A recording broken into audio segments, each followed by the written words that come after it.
jenenge Mbak Yuni lagi live sekarang. Ada apa saya? Oh, oke. Aku ki kok coba sampai berapa bulan Mbak lagi Mbak. Tapi dek urung iki 3 bulan lho ki yo. Gimana? Gimana? Halo? Ya, gimana? Dek 3 bulanan kene tapi ora betah. Tapi pengen golek majikan meneh iso ora ditulungi golek majikan ya. Yo kan mulai DM balik DPT ini lagi. Wih, lah kok ngono. Ora iso nek proses nganong-nganong wong meneh. Ya udah nggak bisa no Mbak. Dia harus masuk PT-nya lagi, potongan lagi, bayar lagi, masuk PT lagi, proses dari awal lagi. Lah 3 bulan nggak betah ngapain? Biasa lah. Kamu bisa dewe Jennifer kaya apa? Ojo nyebut jeneng. Ojo nyebut jeneng, Miss Yuni lagi live. Oke lah. Terus kepiye kowe? Terus kepiye? Ya nggak apa-apa, ya memang kayak gitu Mbak. Kerja di Hongkong sampean sendiri tahu. 3 Dengan kepiye? ya balik PT-nya lagi. Oh, coba aku tuh balik PT proses menembak nggak iso. Nah, terus nek entek kontrak iku harus ke PT mana PT? Kalau finish kontrak kan beda, nggak apa-apa kalau finish kontrak. Jadi nek entek kontrak iso langsung golek nang kono. Bisa. Gaji segi standare pira? Yo 4730, iya sama aja Mbak. Ora ada sing lebih. Iya gaji besar kan tuntutannya besar Mbak. Wong dia 3 bulan aja wes genje. Hah? Ya enggak lo maksudnya ngono. Enggak koyo mbiyen iki ana sing anu. Iya, kalau tunggu corona lagi Mbak. Kalau corona kan gajinya tinggi-tinggi, 7.000. Tapi kan kalau ada corona, sekarang kan ya standar lagi. Kabeh Standar. Walaupun sing wis ndak kontrak juga golek ngono. Iya, ya itu Mbak. Kan saya bilang kalau gajinya standar kan tuntutannya nggak besar. Gaji tinggi kan nggak tuntutan tinggi. Ya enggak, maksudnya iki ene orang. Ada gaji 10.000 Mbak, tapi masaknya kayak 20 1 hari 3 kali. Oh. Ada juga gaji 7.000, tapi siang malam nggak tidur. Ya sesuai dengan pekerjaan toh. Oh. Gaji gede tuntutannya kan tinggi gitu loh. Berarti orang finish kalau orang iso golek koyo yang yo angel yo. Ya kan saya bilang kelonggaran itu diberikan saat corona. Ya lek pengin longgar meneh ya ndonga coronane tekone. Apa bener ngene kaya? Lah iya kan gara-gara corona itu anak ngebreak bisa ganti majikan, nggak usah pulang Indonesia ya. Itu karena berkah dari corona. Kalau sekarang kan yang balik lagi ke peraturan apa? Berarti harus balik ya. Wajib. Ya. Betul. Tapi maksudnya nek wis entek kan nggak perlu omongnya data apa? Lapor PT meneh ngono kan? Nggak perlu. Kalau finish kontrak nggak perlu sayang. Jadi prosesnya masih sama seperti dulu lah ya. Kalau finish kontrak. Ya wes. Ya mau pengen sirap petas yang kali. Nggak betah kan ada alasannya. Lah dia baru 3 bulan. Baru 3 bulan bahasa nggak bisa kan ya wajar tuh sayang. Ya enggak lah di bahasa Inggris mah Bahasa Inggris kan belum tentu sama dengan bahasa Hongkong sayang. Walaupun dia bisa bahasa Inggris. Tapi kan Mbok kan bahasa Inggris ngomong ya kan. Sehari-hari dia ngomong bahasa Inggris. Serana juga. Nggak bisa ngomong bahasa Kantonis jadi saya ngomong bahasa Inggris. Tapi wong karo wong rewel lah. Anaknya juga kan bermasalah kulit loh. Jadi angel nih ngono. Mungkin aku ilang sampean. Saya sampean tekabur teko aku iku to. Bener nggak sampean sing ya iyalah. sampean sih bertahan deh kono ta? Ya makane kuwi ya Sampean masih di situ? Bisa lo aku ke Desember enggak sih. Rini di situ lagi. Sembuh gak ngerti ah. Biarin kamu mengkhianatiku kok. Bukannya aku mengkhianati dirimu, tapi aku nggak tekol. Jadi lu nanya sampai jam 10 sampai jam 2 awal. Alam bel gedes tai kucing. Saya tahu, saya ingat kamu yang mengkhianatiku. kamu part time terus kamu kerja sama dia. Aku dihajar karena majikanmu, tapi alhamdulillah lah karena majikanmu yang kemarin tuh sangat baik sekali. Anakku kemarin anakku kemarin itu nggak apa-apa sih, anakku di situ gajinya juga besar, baik sekali. Nah, iya memang sih, tapi karena uangnya lu nangis, aku ngomong nggak ngambil, lu nangis kok jam 8, Mbak. Alah, belgendes tai kucing. Walau nih sama rapatnya ya wes orang apa. Bukan, maksudnya cara kalian itu loh, cara kalian berkhianat itu loh, nyakitin tau nggak? Ya ngerti, tapi aku pengen meneh sekarang dia nangis bae aku ya wis nek ngomong karo apa jenenge karo majikanku biyen sing pas bibit kuwi ono. Ya maksud saya cara-cara kalian itu loh, maksudku oke lah saya paham, tapi cara-cara kalian itu sedih banget nggak? Yakin aku sedih karena saya baik sama kamu dan cara-cara kalian itu sangat tidak etis gitu loh. Dengan cara seperti itu saya ngeri, tapi saya percaya dengan karma sih. Saya percaya dengan karma. Aku ngerti sih Mbak, maksudnya memang uangnya kaya ngono, tapi katanya pas kan gue memang aku bener-bener gak tegon terus oke dia nangis, dia bener-bener nangis Mbak. Aku masih ngomong kan mikir biar kan seurangnya memang ini pembantu nih yang pilihin juga ngono loh. Aku yang saya tahu karena pembantu Filipinnya kan ambil dari saya. Sing pilihin guys? Iya. Kan terus ngomong baik dia kan gak gelem makanya dia nangis pas jam 10 sampai jam 2 nah aku ngomong kayak menengnya pas aku aku tak sholat terus aku ngomong aku tak tahan apa sini tak kerja karo awakmu tapi ya kuwi kudu ngomong dhewe karo majikanku ngono ya ora makanya kuwi tapi cara kalian tuh sangat licik sekali tau enggak? Tidak elegan sama sekali tidak elegan sama sekali karena sampai cari saya dan itulah yang sangat menyakitkan sampai agent saya nggak percaya sama saya gara-gara sampean. Ya ngerti. Yakin gara-gara sampean agent saya tuh benci banget sama saya. Dikiranya saya sekongkol sama sampean. Paling sedih itu saat bekerja dan difitnah. Saya nggak melakukan apapun, saya nggak nerima uang 1 sen dari kamu. Saya tidak menerima 1 sen pun dari majikanmu. Tapi saya tertuduh gara-gara kamu.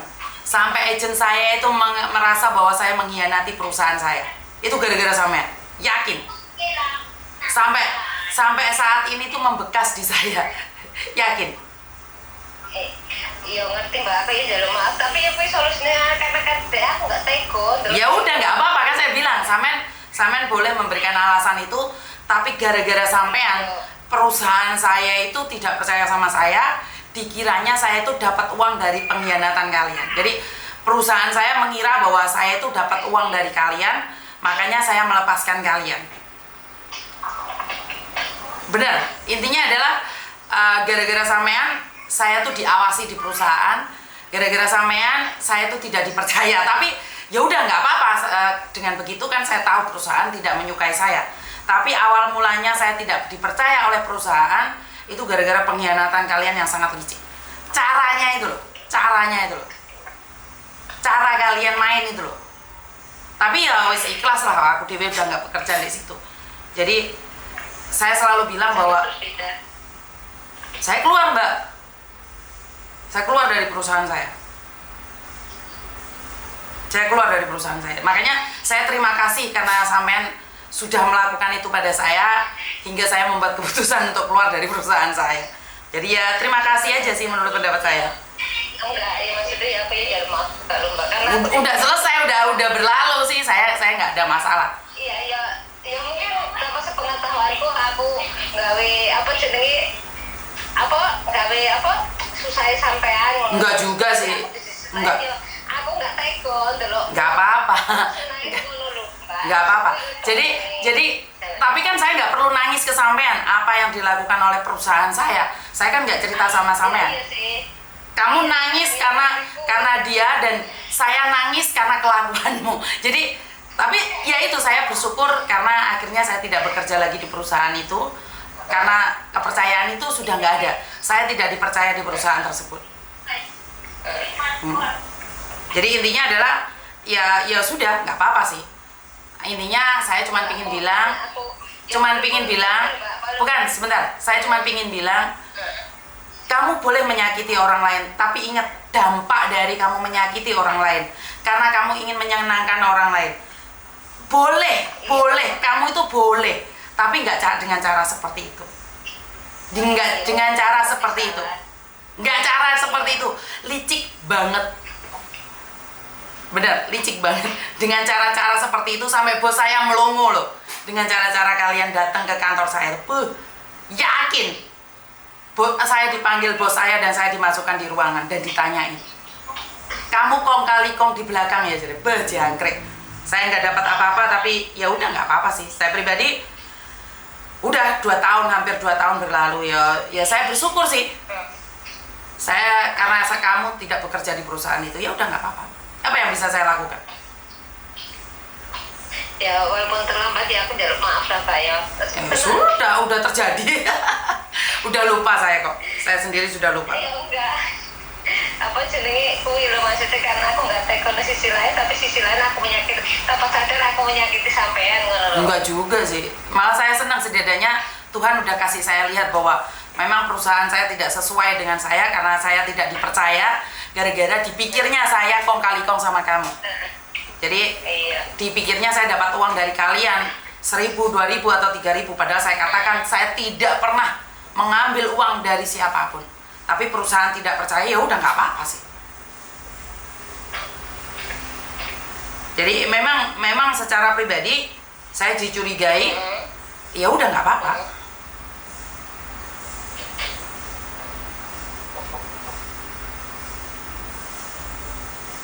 Maaf ya. Udah berlalu. Ya udah berlalu, tapi aku masih membutuhkan kata maaf sampean. Dan tanpa sadar aku apa jenenge bukan nolong sisi lain, tapi sisi lain sudah tersakiti ngono lho Pak. Enggak juga. Ya kan saya terima kasih karena setidak-tidaknya perusahaan tidak percaya sama saya karena dampak dari apa yang kalian lakukan secara licik. Nah iya, mungkin tanpa sebab diriku kan sampai lagi kerja nundai ngono lho Mbak. Ya saya terima kasih karena kamu saya nggak perlu bekerja. Saya ambil positifnya Mbak, saya nggak pernah ambil negatifnya dalam hidup ini. Oh my goodness, ya Allah. Nah, saya nggak pernah. Tapi cuman saya ingin bilang bahwa apa yang saya rasakan suatu saat kamu akan merasakan hal yang sama dengan versi yang berbeda. Kenapa? Jika kamu menyakiti orang lain akan mengembalikan hal yang sama.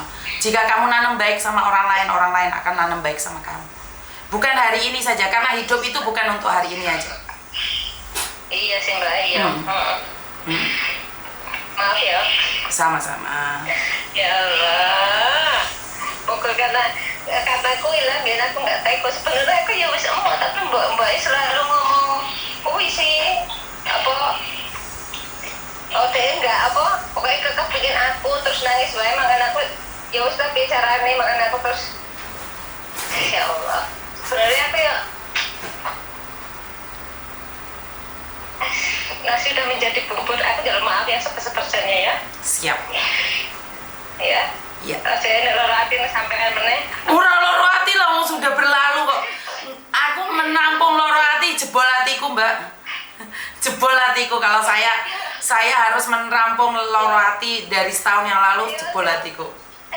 Ya enggak loh Mbak, maksudnya ngono loh Mbak. Aku langkah pergi ngeboti sing kene apa nangis terus aku enggak pernah nengok murid sampai ya akhirnya ya tersakiti karena enggak juga lah. Yuk memang perusahaanku kurang beruntung aja. Saya harus keluar dengan cara yang kurang baik, itu aja sih. Memang ada kui tanpa hormat. Enggak ada masalah karena hidup ini tidak perlu dihormati. Dihormati itu diberikan, bukan meminta. Saya nggak meminta dihormati oleh perusahaan saya. Ya memang sih Pak. Benar. Ya udah, matur nuwun nih Mbak. Sama-sama. Oke, bye-bye. Oke. Ikhlas banget ya aku ya. Iya, ikhlas enggaknya udah lama lupa lagi Mbak. Iya, tapi kan aku sih mau minta secara langsung menurut karena aku memang nggak pernah. Sampean nggak pernah minta, saya sudah memberi kok. Nggak usah khawatir. Saya sampean nggak pernah meminta, saya sudah memberi kok. Karena saya sudah lapangkan dada saya. Oke. Makasih ya Pak ya. Ya, sama-sama. Oke, banyak hal saya keluar dari perusahaan saya untuk berhenti dari perusahaan saya karena Ya tidak ada yang salah dengan semua ini.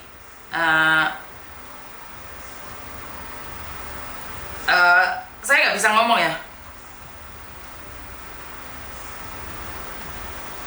karena saya selalu membuka hati saya tidak pernah marah dengan siapapun, karena buang-buang waktu untuk marah sama orang dan melukai, karena ya seperti ular yang terbelit oleh gergaji ya. Jadi kalau sebenarnya nggak ada yang menyakiti saya, cuman perasaan saya saja. Saat perusahaan tidak mempercayai saya, saat perusahaan mengatakan bahwa saya berkhianat dan dengan cara-cara yang lain, akhirnya membuat saya ampak di dada dan saya memutuskan berhenti. Jadi sebenarnya banyak hal, banyak alasan juga untuk keluar dari sebuah perusahaan. Tapi karena banyak hal tersebut lah membuat saya memutuskan untuk keluar juga. Jadi banyak hal, bukan hanya dia, tapi karena dialah sampai saya didudukkan oleh pemilik perusahaan, karena dialah saya benar-benar dihadapkan dengan sesuatu yang tidak pernah saya lakukan. Ampak di dodo, kecewa juga ada, karena saya punya prinsip, saya benar-benar menolong dia. Saya benar-benar menolong dari dia saat dia sangat susah sekali. Dia renew kontrak, dia memutuskan kontrak itu, dan saya datang ke imigrasi membantu dia renew kontrak. Visanya sudah turun, Mbak, tapi dia cari majikan lagi ke saya, otomatis visa barunya itu sudah keluar di majikan yang lama. Jadi saya banting tulang memproseskan dia agar dia tetap menjadi finish kontrak, agar tidak interminate walaupun visanya sudah keluar di renew kontrak. Jadi saya benar-benar berjuang. Jika orang itu benar-benar berjuang dengan saya mati-matian berjuang dengan dia. Jadi ceritanya adalah dia itu renew kontrak, visanya sudah turun, tapi dia tidak jadi renew dengan majikan itu, datang ke saya cari majikan. Saat saya datang ke imigrasi, saya terpaksa harus mengeluarkan tenaga dalam, membuat surat-surat yang begitu panjang kali lebar di imigrasi. Saya berjuang, pada akhirnya imigrasi approve bahwa dia bukan interminitan, walaupun visanya sudah turun. Jadi saya mati-matian memperjuangkan dia. Setelah itu dia dapat majikan baru di majikan saya. Dia keluar di luar sana part-time tanpa sepengetahuan saya. Dan part-time itu adalah, saya kenal dengan majikan itu. Saya kenal dengan majikan ini, yang dia ajak part-time ini saya kenal. Kebetulan majikan ini pernah ambil pembantu di agen saya yang zaman dahulu kala. Jadi setelah itu mereka saling kenal satu sama lain. Mereka part-time, cari job part-time di Facebook. Mereka ketemuan, mereka baik, dan mereka datang ke kantor saya, Mbak. Bayangkan saya yang berusaha mati-matian ke imigrasi untuk memperjuangkan visa dia, tiba-tiba saya didatengin majikannya dan meminta saya untuk melepaskan dia bekerja di rumah majikan dia tanpa lewat agen saya. Kebayang nggak apa yang dipikirkan oleh bos saya? Kebayang nggak? Sementara saya kenal dengan majikannya, saya kenal banget dengan majikan, kenal baik sama majikannya. Jadi dalam hati bos saya adalah mengatakan bahwa saya ini sedang melakukan proses di luar perusahaan saya. Saya bisa dibilang tertuduh memproses dua orang ini di luar. Saya pakai agen lain untuk memproseskannya. Saya coba memastikan pada perusahaan saya bahwa saya tidak melakukan itu. Tapi ya tidak ada yang salah dengan perusahaan saya, karena saya kenal majikannya, dan saya orang pertama yang mati-matian mempertahankan mbaknya ini untuk proses. Dan mereka melakukan hubungan di luar. Saya sangat sakit sekali. Intinya adalah, kebayang nggak sih dituduh melakukan sesuatu tapi kamu nggak melakukan, bahkan kamu nggak tahu gitu loh. Apa yang terjadi di luar sana itu kamu nggak tahu sama sekali. Tapi saya tidak menyalahkan perusahaan saya, karena perusahaan saya Ya jelas dong mereka berpikiran negatif karena saya kenal majikannya gitu loh. Kan teman saya sendiri. Jadi sebenarnya ini udah luka lama ya. Jadi saya sendiri sudah lupa ya tentang sebuah pengkhianatan. Saya sering kali disakitin oleh anak-anak saya sendiri yang saya proses. Malah seperti ini, pengkhianatan seperti ini saya tidak pernah blow up. Karena menurut pendapat saya adalah saya harus kuat. Kenapa saya bilang sampai hari ini saya kuat? Sampai hari ini saya mampu menangani segala masalah yang ada. Itu karena perjuangan saya saat di agent, baik yang ada di sentral maupun di tempat-tempat lain, itu sangat pedih sekali. Ya, karena gini loh, saya tuh kalau memperjuangkan anak-anak saya tuh mati-matian. Orang lain tidak pernah percaya dengan apa yang kalian bisa lakukan. Saya tuh percaya banget dengan kalian. Saya tuh mati-matian memperjuangkan kalian. Orang lain tidak percaya dengan kalian. Saya tuh percaya mati-matian dengan kalian. Orang lain tidak ingin memproses kalian. Saya tuh berani memproses kalian. Karena saya ingin membuktikan bahwa kalian itu bisa. Saya tuh percaya banget bahwa kalian tuh bisa melakukan yang terbaik. Jadi saya tuh tidak ingin orang-orang Hongkong itu menyepelekan kalian gitu loh. Jadi saya tuh memang dari dulu itu paling terkenal arogannya. Saya itu kalau berjuang itu paling terkenal arogannya. Saya juga paling berani menentang majikan. Jadi saat saya dikhianati dengan secara tidak langsung, itu kayaknya menguak luka lama saya. Kenapa hari ini saya bisa podcast? Kenapa hari ini saya bisa begitu tegar di depan kalian? Jika kalian tahu penderitaan saya saat saya jadi staff agent, himpitan antara kalian dengan perusahaan, dengan majikan, saya tuh terjepit. Posisi saya itu terjepit banget. Kalau saya bela majikan, kalian mengatakan saya pengkhianat orang Indonesia. Tapi kalau saya membela kalian, perusahaan akan menyalahkan saya. Itu saya merasa benar-benar terhimpit. Sampai kadang-kadang saya cuma berkata, kalau saya nggak butuh uang, saya akan berhenti dari pekerjaan saya. Tapi di sisi lain, saya bisa mencari pekerjaan lain. Tapi kadang-kadang saya merasa bahwa ada panggilan hati. Sama-sama anak itu diperlakukan seperti itu, kenapa nggak aku sendiri yang mencarikan majikan? Jadi berat ya Mbak ya, jadi agent itu berat banget. Saya tuh ingin memberikan semangat buat kalian gitu loh. Saya tuh tahu seperti apa sebuah perusahaan, saya tuh tahu sebagai majikan itu seperti apa, dan saya tahu rasanya kalian tuh seperti apa. Jadi saya selalu menempatkan diri saya di posisi kalian, di posisi majikan dan juga di posisi perusahaan. Makanya saya tuh lebih banyak hancurnya. Jadi kalau orang bilang, kalau hari ini saya buat podcast yang membuat kalian tersindir atau terluka, itulah yang saya pernah alami. Saya pernah mengalami di mana tekanan. Kalian lihat itu enggak? Burger. Jadi roti terus daging di tengah kan dihimpit tuh. Itulah saya. Jadi saya dihimpit dari perusahaan, dihimpit dari majikan, dan dihimpit oleh kalian. Berapa banyak orang yang terima kasih sama saya dan berapa banyak orang yang mengkhianati saya. Jadi orang yang mengkhianati saya nggak pernah expose. Saya tidak pernah mengekspos orang yang menyakiti saya.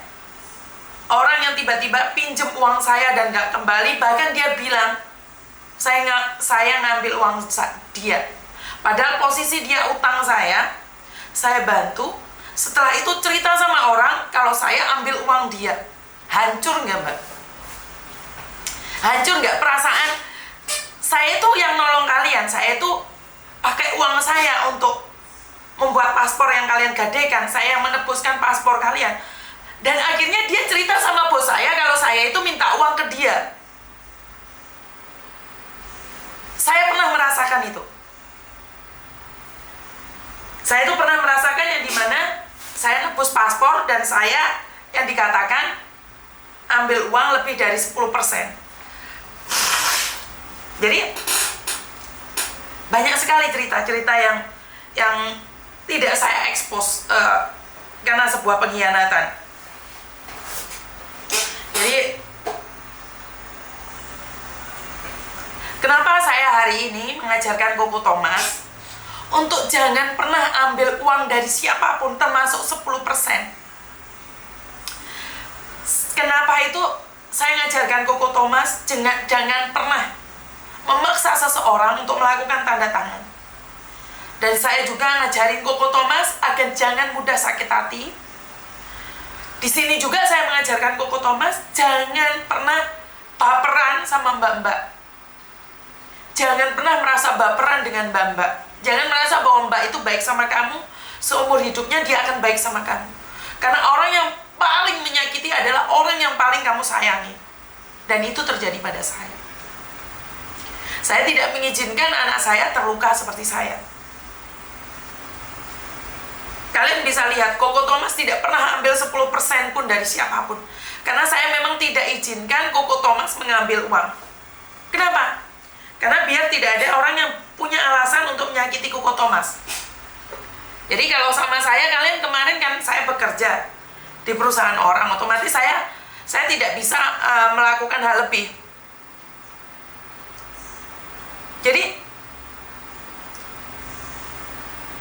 Jadi saya itu sering dikhianati oleh mbak-mbak ya. Saya tuh sering disakiti sama mbak-mbak, itu sering banget. Ya mereka tapi tetap nyantai ketemu saya lagi kok. Karena saya memang tidak dendam. Saya tidak pernah marah sama mereka. Saya cuma simpan dalam hati saja. Yang paling menyakitkan adalah saat kemarin itu Koko Thomas disuruh membiayai dia untuk tinggal di luar. Karena Koko bilang nggak ngomong. Karena itu saya benar-benar melarang anak saya tentang uang itu untuk ikut campur. Karena saya tidak ingin anak saya difitnah sama dengan saya. Jadi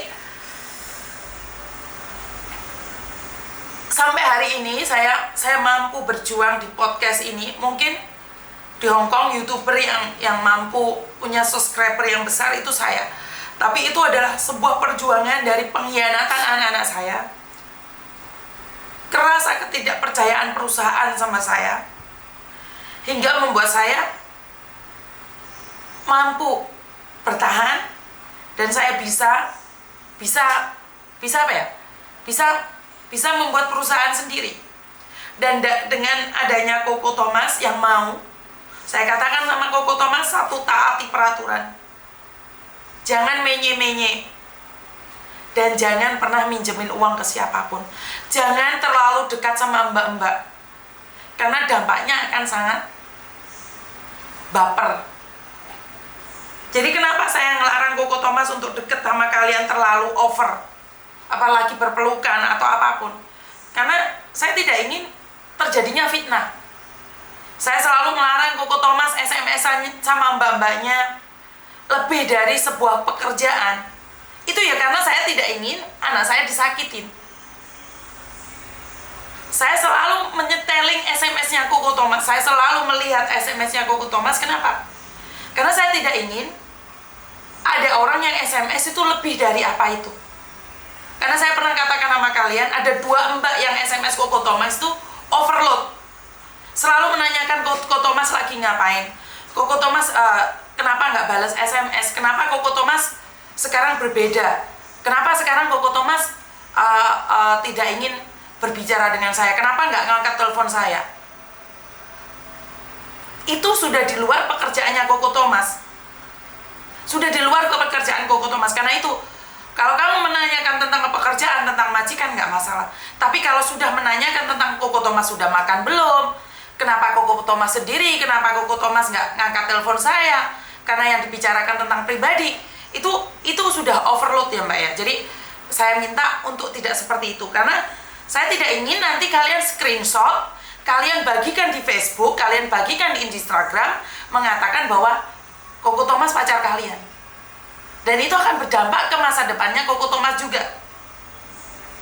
Jadi, saya sudah pernah melihat 2 orang melakukan hal itu sama Koko Thomas.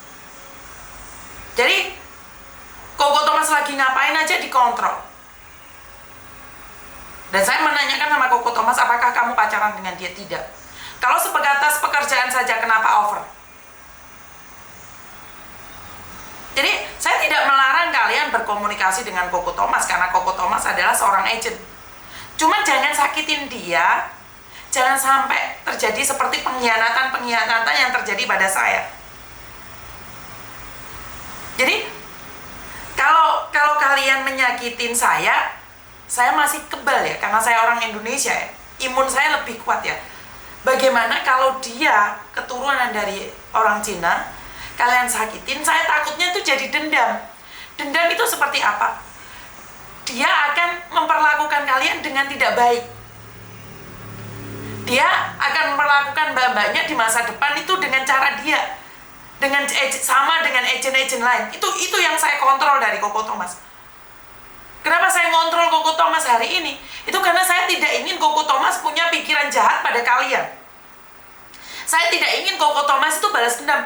Saya aja dipermainkan. Boleh dong saya mempermainkan kalian. Itu yang saya tidak inginkan. Jika hari ini tidak ada yang nelpon saya, ngungkit luka saya, mungkin saya nggak akan ungkapkan ini ya. Saya nggak akan cerita kepedihan sebagai staff agent ya. Karena saya ngerasa banyak juga staff agent merasakan hal yang sama seperti saya. Itu pasti. Saya merasakan tekanannya jadi staff agent. Ini curhatan saya sebagai staff agent ya. Jadi derita jadi staff agent tuh nggak ada yang tahu, Mbak.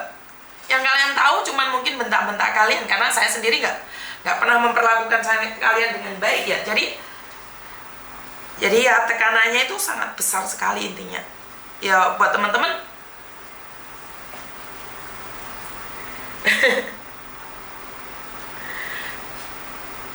Jadi sorry ya, kebaperan.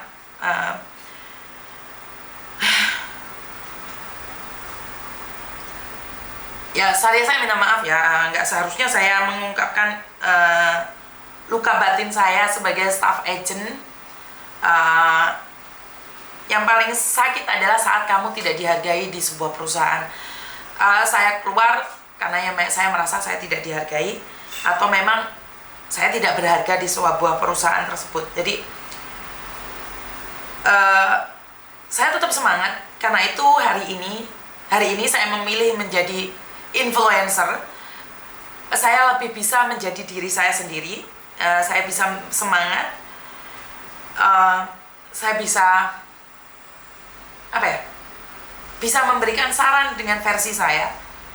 Kenapa kalau kalian cari majikan di tempatnya Koko Thomas, saya itu bisa ngelabrak sekalian majikan kalian. Kenapa kalau kalian renew di tempat Koko Thomas, kalau kalian saat ini banyak sekali mbak-mbak yang cari majikan sendiri, dibawa ke tempatnya Koko Thomas. Kalau majikannya nggak mau proses di tempatnya Koko Thomas, mbaknya itu nggak mau sama majikan itu. Karena mereka tahu bahwa jika terjadi sesuatu, saya akan memperjuangkan mereka mati-matian. Karena saya bekerja aja, makan gaji dari perusahaan saya tuh mati-matian memperjuangkan kalian. Apalagi ini adalah perusahaan anak saya. Jadi saya benar-benar berjuang buat kalian. Ini posisi saya jadi staff, Mbak. Saya mati-matian berjuang buat kalian agar kalian bisa bertahan di Hong Kong. Saya mati-matian berjuang agar kalian tidak keluar dari Hong Kong. Itu saya mencari berbagai cara. Secara legal ya, bukan secara ilegal. Saya itu mati-matian berjuang bagaimana caranya agar bisa tetap bertahan di Hong Kong. Karena itulah saya dikatakan yang paling berani di perusahaan itu untuk melakukan tindakan. Dan konsekuensinya sebenarnya ada di saya. Saat saya berjuang mati-matian itu belum tentu saya dihargai, tapi sebuah penghargaan itu diberi ya. Saya nggak minta saya dihargai. Tapi dengan adanya perusahaannya Koko Thomas, itu banyak sekali mbak-mbak yang datang cari Koko Thomas. Jadi setiap kali ada masalah yang parah, itu Koko Thomas juga sudah tidak bisa handle. Baik dari majikan ataupun dari mbaknya, Koko Thomas selalu, "Mami, pong sawah." Jadi ya memang seperti itu. Kalian meminta tolong, tapi kadang-kadang kalian tuh menjebak.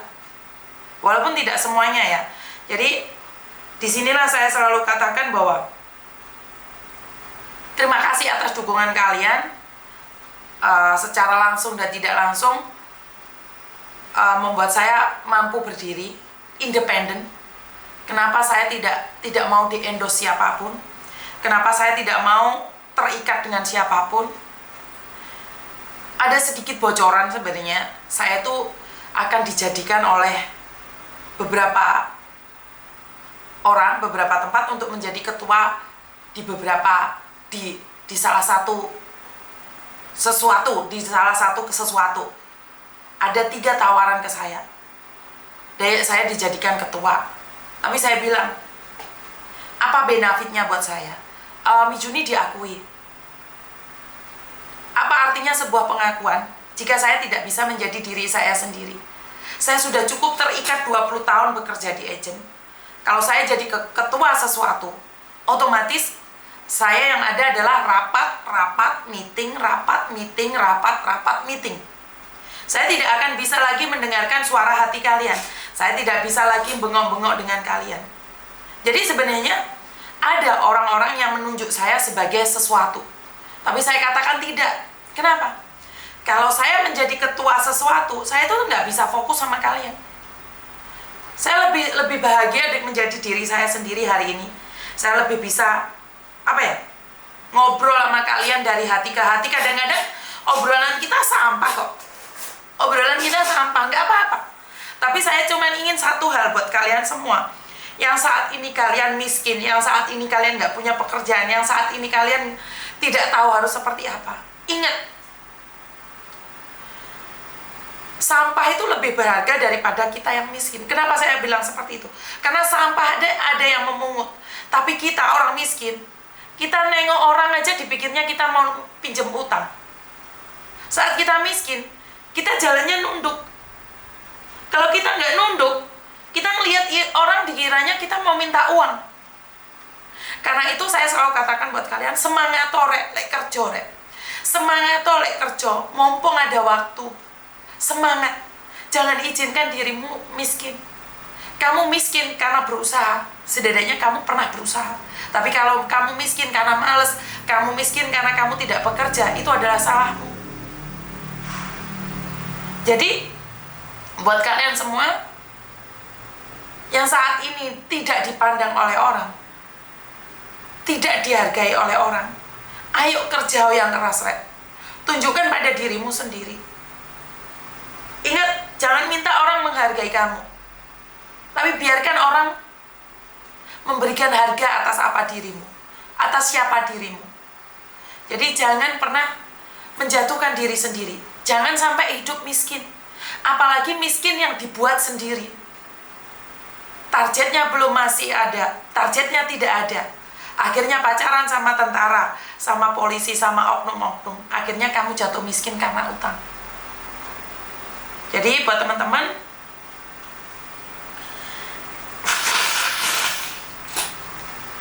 jangan izinkan